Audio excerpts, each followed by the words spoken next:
오늘 우리에게 주시는 하나님의 말씀 요한복음 11장 45절에서 57절입니다.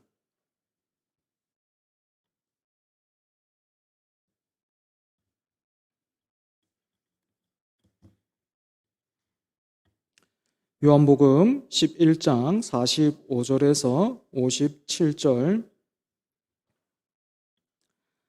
하나님의 말씀입니다. 우리의 모든 것을 집중해서 하나님의 말씀을 받으시기 바랍니다. 제가 봉독하겠습니다.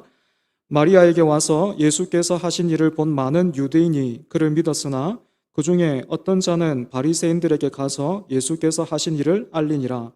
이에 대제사장들과 바리새인들이 공회를 모으고 이르되 이 사람이 많은 표적을 행하니 우리가 어떻게 하겠느냐. 만일 그를 이대로 두면 모든 사람이 그를 믿을 것이요 그리고 로마인들이 와서 우리 땅과 민족을 빼앗아 가리라 하니 그 중에 한 사람 그 해에 대제사장인 가야바가 그들에게 말하되 너희가 아무것도 알지 못하는도다.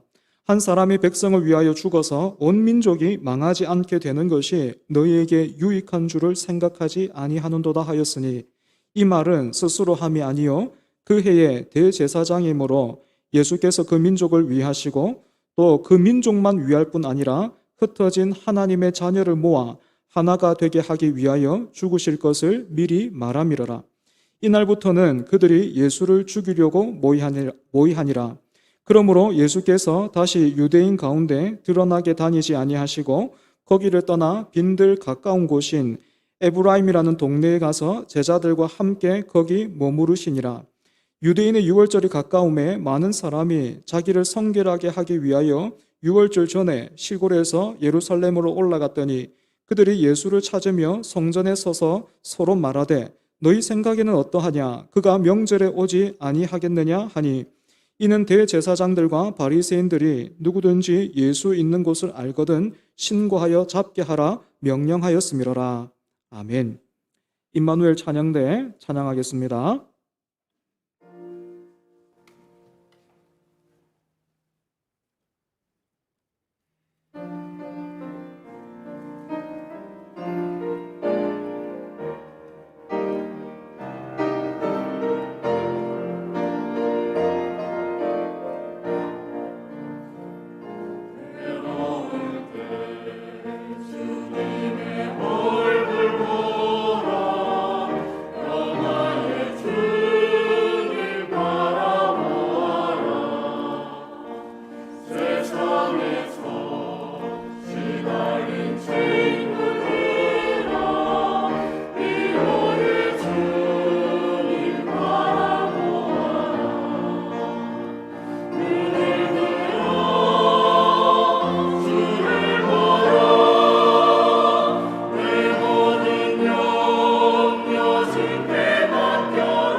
예수님께서 나사로의 무덤 앞에서 큰 소리로 나사로야 나오라 하시자 놀랍게도 죽은 지 나흘이 되었던 나사로가 다시 살아났습니다. 그러면 보통 이 뒤에 무슨 이야기가 이어지는 것이 자연스럽겠습니까?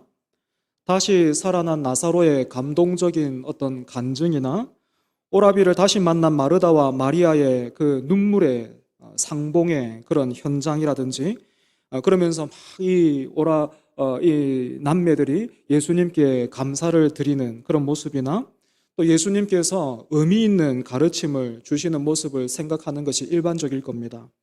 그런데 특이하게도 오늘 본문은 우리의 시선을 어디로 이끌고 있습니까? 예수님께서 하신 일을 본 사람들의 반응이 어떠한가 하는 것을 우리에게 보여주고 있습니다. 기억하실지 모르겠지만 요한복음은 크게 두 부분으로 나눌 수 있다 말씀드렸습니다. 1장부터 12장은 표적의 책이라 부른다 했고 또 13장부터 마지막 21장까지는 영광의 책이라 부른다 했습니다. 표적의 책에는 예수님께서 행하신 그 총 7가지의 기적이 기록되어 있습니다. 기적을 표적이라는 말로 그렇게 부르는 이유는 예수님께서 행하신 기적들이 과거에 약장수들이 사람들을 모으기 위해서 보여주었던 쇼나 예수님이 자신의 능력을 과시하기 위해서 벌인 그런 일들이 아니라 하나님의 말씀이 이루어졌다, 약속하신 메시아가 오셨다라는 것을 보여주고 드러내는 그런 특별한 목적을 가지고 있었기 때문입니다. 사실 예수님께서 행하신 표적은 7개 정도가 아니라 굉장히 많죠. 그러니까 요한복음을 기록한 저자는 예수님께서 행하신 수많은 일들 중에서 특별한 의도를 가지고 7가지의 사건을 선택해서 기록해 둔 것입니다. 그래서 이 7가지의 사건이 구체적으로 어떤 일들이 있었는가 그 목록을 아는 것도 중요하겠지만 오늘은 이 7이라는 숫자에 먼저 한번 집중해 보면 좋겠습니다. 성경에서 3과 7과 12는 완전수라고 부릅니다. 왜냐하면 이 숫자들은 하나님의 존재와 또 하나님께서 행하신 그런 일들과 연관되기 때문입니다. 이 숫자들 중에서 요한복음의 저자는 7이라는 숫자를 통해서 예수님이 어떤 분이신지를 드러내 보이면서 최절정이라고 할 수 있는 마지막 7번째 표적으로 예수님께서 죽은 나사로를 살리신 사건을 언급하고 있는 것이죠. 여기 어떤 의미가 있겠습니까? 이 완전수 7가지라는 사건을 통해서 예수님이 하나님께서 세상을 이처럼 사랑하사 보내신 그리스도시라는 것을 충분하고도 넉넉하게 증거하고 있다라는 것입니다. 그러면 이렇게 충분하고도 넉넉한 표적을 본 사람들의 반응이 어땠습니까? 정말로 사람은 볼 수만 있다면, 그렇게 눈으로 확인할 수만 있다면, 또 충분한 시간이 주어진다면 진리를 믿고 따를 수 있는 존재가 맞습니까? 그렇지 않다라는 것을 오늘 우리는 본문을 통해서 확인하게 됩니다. 예수님이 죽은 지 나흘이나 지난, 그래서 누구도 나사로가 죽었다라는 것을 부인할 수 없는 상황 속에서 나사로를 다시 살리셨지만 이 사건을 본 사람들은 두 부류로 그 반응이 나누어졌습니다. 예수님을 믿은 사람들이 있었던 반면에 예루살렘에 있던 바리새인들에게로 달려가서 예수님께서 하신 그 일을 알려준 사람들이 있었던 거죠. 여기에서 우리는 쉽게 이분법적인 그런 어떤 틀을 가지고 예수님을 믿은 사람들은 옳은 선택을 한 사람들이고 바리새인들에게로 달려간 사람들은 나쁜 사람이다. 그러니까 우리는 절대로 나쁜 사람이 되면 안 되겠고 옳은 선택을 하는 사람이 되자, 이런 결론을 내리고 성경을 덮을 수 있습니다. 하지만 여러분, 그런 교훈도 전혀 의미가 없다거나 틀린 것은 아니지만 저는 이렇게 전혀 다른 두 반응을 보이고 있는 이 사람들을 통해서 우리가 생각하고 다루어야 할 좀 더 근본적이고 본질적인 내용이 있다라고 생각을 해요. 그래서 오늘 여러분들에게 말하고 싶은 것은, 제일 먼저 말하고 싶은 것은요, 무엇이 이런 차이를 만들어냈는가? 왜 누구는 믿고 누구는 전혀 다른 반응을 하고 있는가 하는 것입니다. 여러분, 예수님이 죽은 나사로를 다시 살리시기 전에 나사로의 무덤에서 기도하셨는데 그때 무엇을 구했는지 여러분 혹시 기억이 나십니까?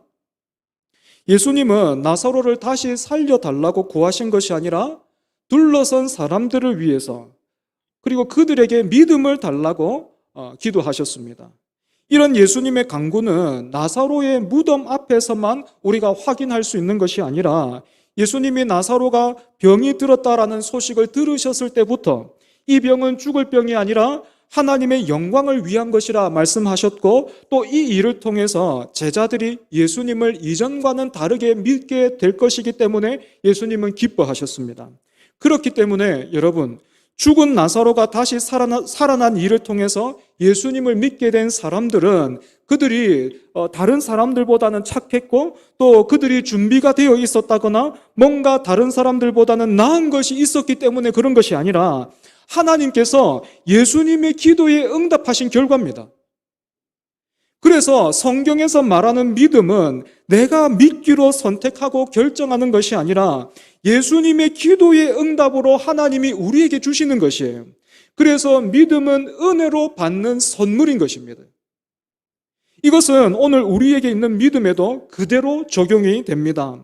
오늘 우리가 비록 여전히 연약하고 무지하고 또 신앙의 자람이 있어서 더디기는 하지만 그럼에도 불구하고 예수님을 향해서 나의 주, 나의 하나님, 나의 구주라고 부를 수 있다면 참된 소망과 평안이 세상에 어떤 다른 것에 있지 않고 오직 예수 그리스도께 있음을 고백하면서 예수 그리스도께로 돌이키고 또 그렇게 돌이키면서 살기를 원하고 있다면 그 믿음은 우리가 만들어낸 것이 아니라 예수님의 기도의 응답을 통해서 하나님이 우리에게 주신 것이라는 거예요. 이렇게 우리 안에 있는 믿음이 나의 결단과 의지와 신념의 결정체가 아니라 하나님으로부터 은혜로 받은 선물이라는 것을 우리가 인정한다면 우리 중에는 아무도 나는 믿었다, 내가 믿었다, 나는 옳은 선택을 했기 때문에 천국에 간다, 당신들은 그렇지 않구나, 어리석구나 이렇게 말할 수 있는 사람은 단 한 사람도 없습니다.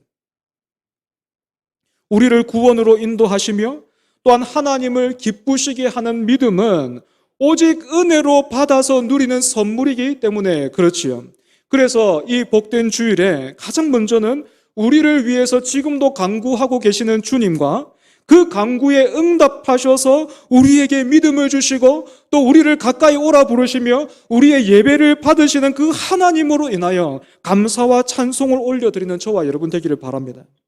본문을 통해서 믿음에 대해서 조금만 더 살펴보겠습니다. 다시 한번 여러분 45절 보시면요, 예수께서 하신 일을 본 많은 유대인들이 그를 믿었으나 이렇게 되어 있어요.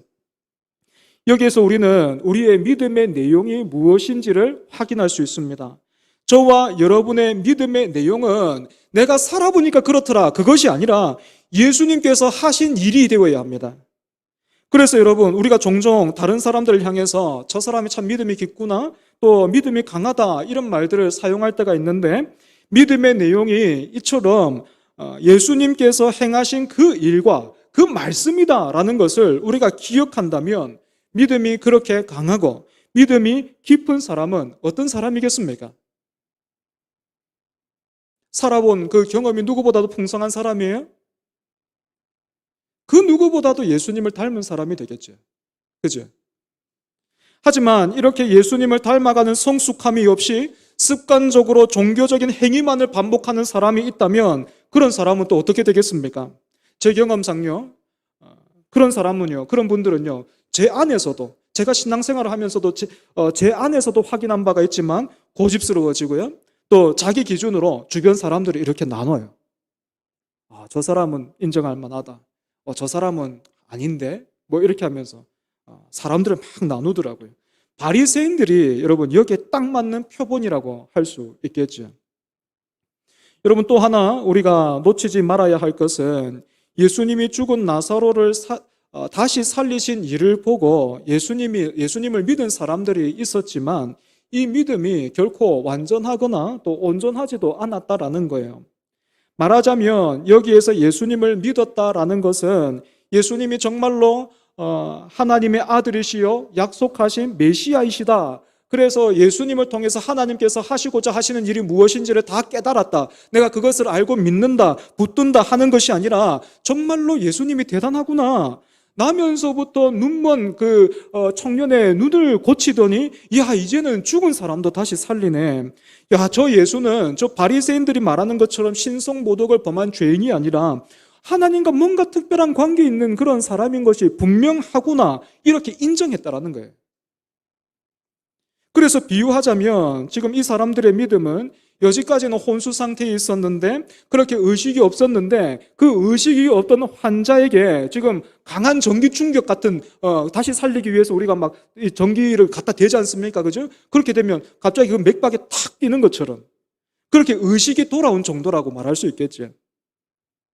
그래서 오늘 본문에서는 예수님을 믿은 사람들이 이제 유월절 앞으로 이렇게 그 사람들이 맞게 될 유월절에 어떻게 합니까? 종교 지도자들의 충동질에 넘어가서 예수님을 십자가에 못 박으라고 예수님 대신에 그 바라바를 놓아달라고 외치게 되죠. 그죠?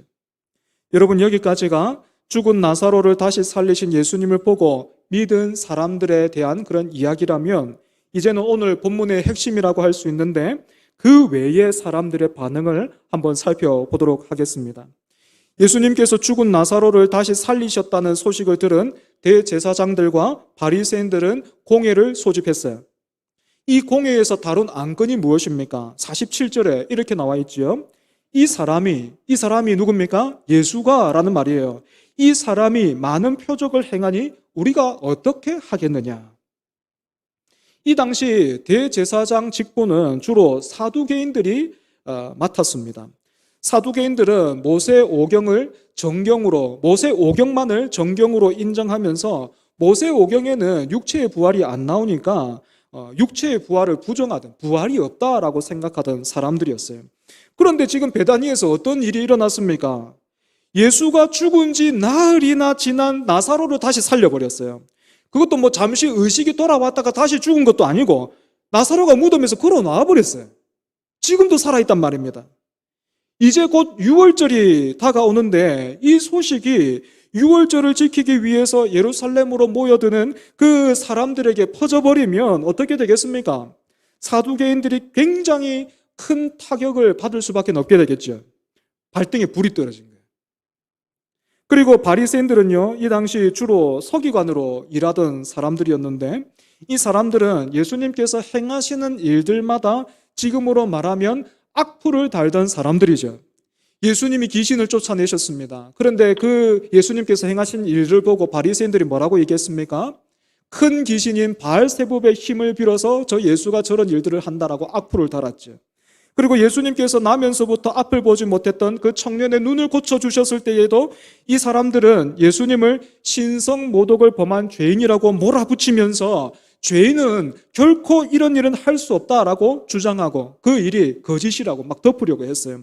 하지만 눈을 고침받은 그 청년이 예수님은 죄인이 아니라 하나님으로부터 오신 분이라고 계속해서 그렇게 증언하자 이 바리새인들이 어떻게 했습니까? 출교시켜버렸죠.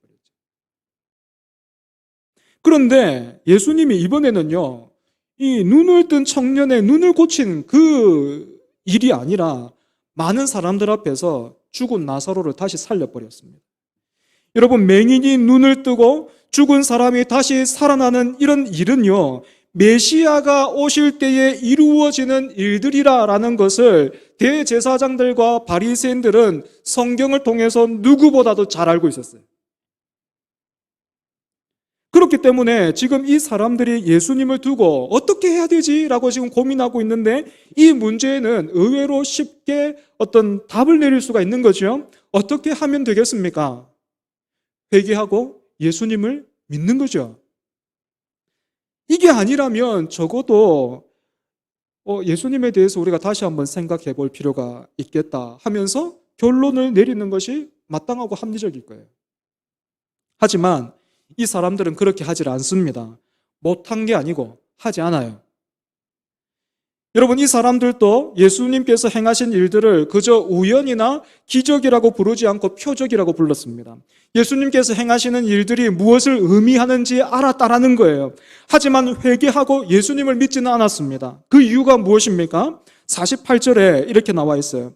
만일 그를 그대로 두면 모든 사람이 그를 믿을 것이요 그리고 로마인들이 와서 우리 땅과 민족을 빼앗아 가리라 하니. 언뜻 들으면 지금 이 사람들이 큰 뜻, 대의라고 부르죠. 민족을 생각하고 염려하는 것 같지만 사실은 그렇지가 않아요. 지금 이 사람들은요, 로마가 두렵습니다. 이 당시 메시아 사상은 정치적인 해방과 그렇게 자유와도 연결되어 있었기 때문에 여기에서 민심이 예수님께로 더 쏠리게 되면 로마 정부에서 가만히 있지를 않을 것이고, 그러면 로마가 이 성전을 빼앗아 가버릴 것인데, 그렇게 되면 지금 대제사장들과 바리새인들이 누리고 있던 자신들의 어떤 지위와 어떤 그런 이득과 유익도 함께 사라져 버릴 것이기 때문에 지금 진리가 드러나고는 있지만 그들이 애써서 그것을 외면하면서 심지어는 싫어하고 있는 거예요. 사랑하는 여러분, 굉장히 불편하지만 하나님은 오늘 이런 대제사장들과 바리새인들을 우리 앞에 거울처럼 세워두고 계십니다. 이것이 비단 먼 나라의 이야기고 다른 사람의 이야기더냐, 오늘 너의 모습이 아니더냐 하시는 거죠. 여러분, 우리가 얼마나 악합니까? 우리가 얼마나 죄를 짓는 일에 빠르고 그 일을 즐거워합니까? 우리가 얼마나 죄를 환영합니까? 진리를 알지만, 무엇이 옳은지를 알지만 우리가 몰라서 못 지키는 겁니까? 아니요. 우리가 아는 것만 지키고 순종해도 우리의 삶은 달라질 것이고 우리의 가정은 달라질 것이고 세상은 달라질 겁니다. 진리를 알지만, 무엇이 옳은지를 알고 있지만 여러 가지 이유를 대면서 하나님을 등져버릴 때가 얼마나 많습니까? 한 가지 예를 들어볼까요? 요즘 청년들을 보면요, 결혼 전에 남녀가 여행을 같이 가는 걸요 당연하게 생각하는 것 같아요. 그리고 그런 문화가 이미 교회 안에도 그대로 들어와 있어요. 남녀가 함께 그렇게 둘이서 여행을 가면 거기에는 당연히 그 성관계가 포함되어 있는 것이죠. 그죠? 하지만 성경은 이 성관계는 부부 안에서, 부부라는 책임 그 울타리 안에서 허락되어 있는 하나님의 선물이라고 그렇게 말하고 있습니다. 저는 교회에 출석하면서 신앙을 가지고 있는 청년들이 이 사실을 모른다고 생각하지 않습니다. 압니다. 우리 청년들이 다 알고 있어요. 하지만 그렇게 살고 싶어 하지 않는 거죠. 주변을 보니까 친구들은 다 그렇게 사는데 나만 다른 선택을 하면 괜히 손해보는 것 같고 또 뒤처지는 것 같고, 사실은 내 안에도 그렇게 살고 싶은, 그렇게 어떤 울타리를 넘어가고 싶은 그런 욕구와 욕심이 있는데 왜 나만 거기에서 멈춰서야 하는가 하면서 마치 불나방처럼 자신의 몸과 그 마음을 정욕에 던지면서 살고 있는 것이죠. 여러분, 청년들을 예로 드니까 여러분들은 조금 마음이 편하십니까? 여러분들은 좀 살았다 싶으십니까? 우리도 똑같습니다. 내가 거룩하니 너희도 거룩하라, 하나님이 계속해서 말씀하시지만 오늘 우리는 손해보기가 싫어서 얼마나 많은 이유를 대면서 이 말씀을 외면하면서 또 버리고 그렇게 삽니까? 그러면서 뭐라고 변명합니까? 시대가 다르다고 그래요. 세상이 이러니 어쩔 수가 없다라고 말해요. 그러다 보니까 오늘 교회에서요, 가장 금기시되는 게 뭔지 압니까? 성도들에게 부담 주면 안 된다는 거예요. 사람들이 싫어한다는 거예요. 그렇게 말하면, 그렇게 요구하고, 그렇게 헌신을 요구하면 사람들이 싫어한다는 거예요. 부담스럽다는 거예요. 그러면 교회 안 온다는 거예요. 여러분, 신앙생활을 어떻게 부담 없이 할 수 있습니까? 어떻게 부담 없이 예수를 믿을 수 있습니까? 이 땅을 살아가는 우리가, 여전히 몸을 입고 사는 우리가 어떻게 부담 없이 하나님의 말씀을 지킬 수 있단 말입니까? 하나님의 말씀에 순종할 수 있단 말입니까? 아니죠, 여러분. 세상이 그런 게 핵심이 아닙니다. 시대가 달라진 게 여러분 핵심이 아닙니다. 핵심은 오늘 우리가 예수를 믿는다고 말하고 있지만 예수를 사랑하지 않는다는 것이고, 그렇게 주님을 사랑하지 않으면서도, 그렇게 예수님을 사랑하는 마음 없이도 예배를 드리고 기도를 하면서 일주일을 살아가는데도 별로 불편함이 없다는 거예요. 살만하다고 느끼는 거예요. 이게 핵심인데 우리는 다른 핑계를 대는 거예요. 그렇기 때문에 우리 중에는 아무도 오늘 본문에 이 대제사장들과 바리새인들을 욕하거나 손가락질 할 수 있는 사람이 없지요. 그런데 이렇게 예수님이 하신 일을 두고 지금 머리를 싸매고 있는 이 사람들 사이로 한 사람이 등장하는데 누굽니까? 바로 대제사장들 중에 대표격인 가야바라는 사람입니다. 원래 아시는 것처럼 대제사장의 직분은 종신직으로서 아론의 후손들에게로 그렇게 세습되어 오던 그런 직분이죠. 하지만 이 당시에는요, 로마가 이 대제사장을 임명했어요. 왜냐하면 원래 그 이스라엘이 해오던 대로 대제사장이 그렇게 세습되어 오면 이스라엘 민족이 그 존재, 대제사장이라는 그 존재를 중심으로 똘똘 뭉쳐버릴 수가 있으니까 이 직분의 임명권을 로마가 가져감으로써 보다 효과적으로 이스라엘을 다스리려고 했기 때문입니다. 그래서 로마는요, 아론의 혈통, 그 사독의 혈통, 그런 사람들에게 대제사장의 그런 직분을 임명한 것이 아니라 말 잘 듣는, 그래서 자기들이 쉽게 이용할 수 있는 그런 인물들을 그때그때 대제사장의 자리에 앉혔습니다. 그런데 이 가야바는요, 놀랍게도 이렇게 복잡한 정치 상황 속에서 무려 18년 동안 대제사장의 자리에 있었던 사람이에요. 이 세월이 증명하듯이 가야바는 친로마적인 어떤 그런 성향을 가진 사람이었고 굉장히 정치적인 어떤 그런 움직임의 그 밝은 인물이었습니다. 이런 가야바가 지금 예수님을 두고 머리를 싸매고 있는 사람들을 향해서 뭐라고 말합니까? 굉장히 거만한 태도로 당신들은 지금 아무것도 모르는구나 하면서 이렇게 해결책을 제시합니다. 오늘 본문 50절입니다. 한 사람이 백성을 위하여 죽어서 온 민족이 망하지 않게 되는 것이 너희에게 유익한 줄을 생각하지 아니하는도다 하였으니, 지금 대제사장답게 말하는 그런 어떤 표현들을 보면 제물을 바쳐서 이스라엘의 죄를 속하는 그 일로 해결책을 말하는 것처럼 보이지만 사실 이 말의 의미가 무엇입니까? 무엇을 그렇게 고민하고 있는가? 저 골칫덩어리 같은 예수를 죽여버리자. 그것만이 지금 우리가 누리고 있는 유익을 지키는 길이다. 그것만이 우리가 살아갈 수 있는 그런 길이다. 이렇게 말하고 있는 거예요. 여러분 어떻습니까? 가야바의 말 속에서 지난 세월 동안 가야바가 어떻게 살아왔는지, 그리고 가야바가 어떤 사람인지가 지금 드러나고 있죠. 그런데 재미있게도요, 요한복음을 기록한 저자는 가야바의 이 말에 이런 설명을 붙이고 있습니다. 본문 51절에서 여러분 52절 한번 보십시오. 이 말은 스스로 함이 아니요 그 해의 대제사장이므로 예수께서 그 민족을 위하시고 또 그 민족만 위할 뿐만 아니라 흩어진 하나님의 자녀를 모아 하나가 되게 하기 위하여 죽으실 것을 미리 말함이러라. 가야바는 자신들의 그 이익을 위해서 지금 예수님을 죽이자 그렇게 했지만 놀랍게도 하나님은 그런 가야바를 통해서 택하신 백성들을 위한 예수님의 대속의 죽음을 예언하게 하셨다라는 것입니다. 마치 예수님께서 십자가에 달리셨을 때 빌라도가 명패에 뭐라고 썼습니까? 유대인의 왕 이렇게 썼지 않습니까? 그죠? 사실 빌라도가 그렇게 적었던 것은 뭐 그 사람의 신앙의 고백이 그랬던 그것이 아니고 어떤 조롱하던 의미가 더 강했던 것인데, 자기도 모르게 그렇게 빌라도가 예수님을 유대인의 왕 이렇게 불렀던 것처럼, 그리고 그 명패를 통해서 모든 사람이 보게 했던 것처럼 지금 가야바도 그렇게 하고 있단 말이에요. 여러분 다시 한번 오늘 본문에서 가야바가 등장했던 그 모습을 한번 떠올려 보십시오. 가야바는 예수님을 두고 머리를 싸매고 있던, 어떻게 해야 될지를 모르고 그렇게 머리를 싸매고 있던 사람들을 무시하면서 당신들은 아무것도 모르는 사람들이라고 말했어요. 하지만 정작 가야바 자신도 어떻습니까? 자기가 지금 무슨 말을 하고 있는지, 또 어떻게 쓰임받고 있는지, 어떤 모습으로 쓰임받고 있는지 자기도 몰라요. 가야바의 조언과 이 인도를 통해서 여러분 이 공회가 어떤 결정을 내리고 마무리됩니까? 예수님을 죽이기로 그렇게 결정을 하죠. 예수님을 죽이려고 했던 것은 일찍이 요한복음 5장에서 예수님께서 안식일에 그 베데스다 못에서 38년 된 중증 병자를 고쳐 주셨을 때 그때부터 시작됐지만 이제는 사람들이 공식적으로 결의를 한 겁니다.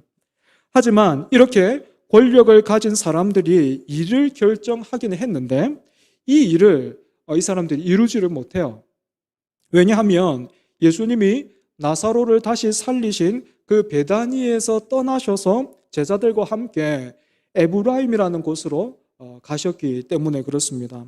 예수님께서 이렇게 다른 곳으로 가신 이유는요, 죽음이 두렵거나 무서웠기 때문이 아닙니다. 예수님은 지금 자신을 넘겨주실 그때를 기다리고 상황을 만들고 계시는 것입니다. 상황을 주관하시는 거죠. 그냥 죽으시는 것이 아니라 6월절의 어린 양이 이스라엘 백성들을 위해서 죽었던 것처럼 그 어린 양의 실체가 되시는 예수님이 이번 그 다가오는 6월절에 십자가에서 자신을 내어주시기 위해서 지금 때를 기다리고 계시는 것입니다. 55절에서 57절 보시면 다가오는 6월절을 준비하고 있는 그런 사람들의 모습을 우리가 보게 됩니다.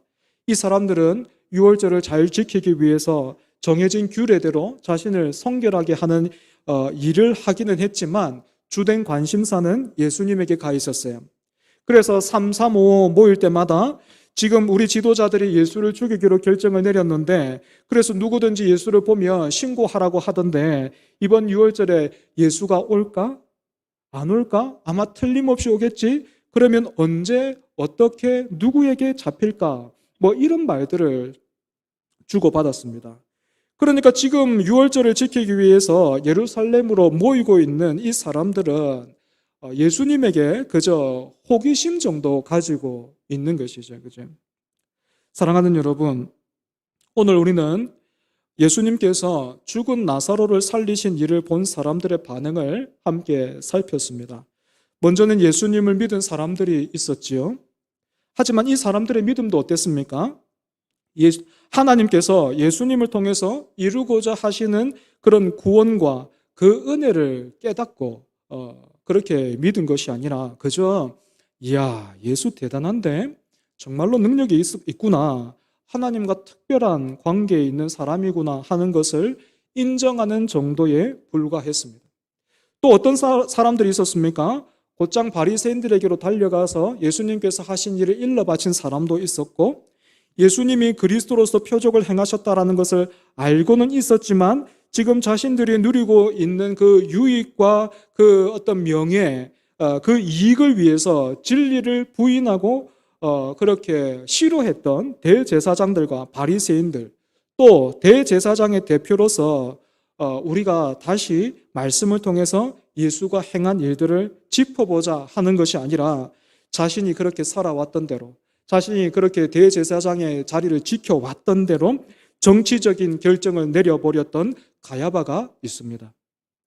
그런데 우리 예수님은 이 모든 사람들을 위해서 자신의 목숨을 내어주실 때를 기다리면서 상황을 다스리고 계십니다. 믿는다 하지만 이 정도면 충분하다라고 그렇게 스스로 자위하면서 또 말씀을 애써 외면하고 있는 그런 사람들과 죽여 없애서 뜻을 이루는 그 세상적인 방법에 익숙한 그 사람들까지도 예수님은 사랑하셔서 끝까지 자신을 주셔서 구원하시기를 원하셨다는 것입니다. 사랑하는 여러분, 이처럼 하나님의 말씀은 이루어지고야 맙니다. 오늘 우리의 무지함과 연약함, 그리고 세상의 악함과 위협은 이런 하나님의 사랑과 은혜를 막을 수 없고 싸워 이길 수도 없습니다. 그러니 여러분, 우리가 어떻게 살아야 되겠습니까? 대제사장들과 바리새인들 그리고 가야바처럼 그렇게 사는 것이 아니라 비록 말씀을 붙들고 그렇게 예수를 따라가는 그 일이 버겁고 힘들어도, 세상이 다 그렇게 흘러간다 할지라도 은혜로 주신 이 믿음 안에서 우리가 살기를 힘써야 되는 거예요. 20대의 그 젊은 나이에 선교지에서 피를 뿌리면서 그렇게 순교했던 짐 엘리엇이라는 그런 선교사가 있는데 그 선교사님이 이렇게 말했습니다. 영원한 것을 위해 영원하지 않은 것을 포기하는 사람은 바보가 아니다. 영원한 것을 위해 영원하지 않은 것을 포기하는 사람은 바보가 아니다. 여러분은 영원한 것이 무엇인지를 알고 계십니까? 예수 그리스도를 통해서 분명히 보고 확인하고 계십니까? 그렇게 확인하셨다면 무엇을 그 영원한 것을 위해서 포기하면서 살고 계십니까? 혹시 바보처럼 살지 않나요?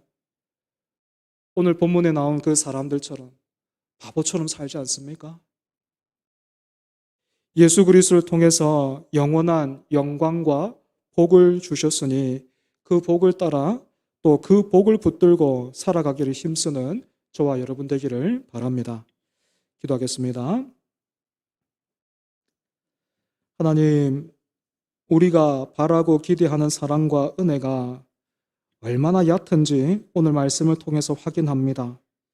하나님은 정말 자격도 없고 조건도 갖추지 못한 사람들, 믿었지만 곧 배반하고 말씀을 알고 또 지금 일어나는 일들의 의미를 알았지만 자신의 유익을 따라 살던 사람들, 그리고 단순히 호기심으로 예루살렘에 모여있던 사람들을 위해서 예수 그리스도를 십자가에 내어주셨습니다.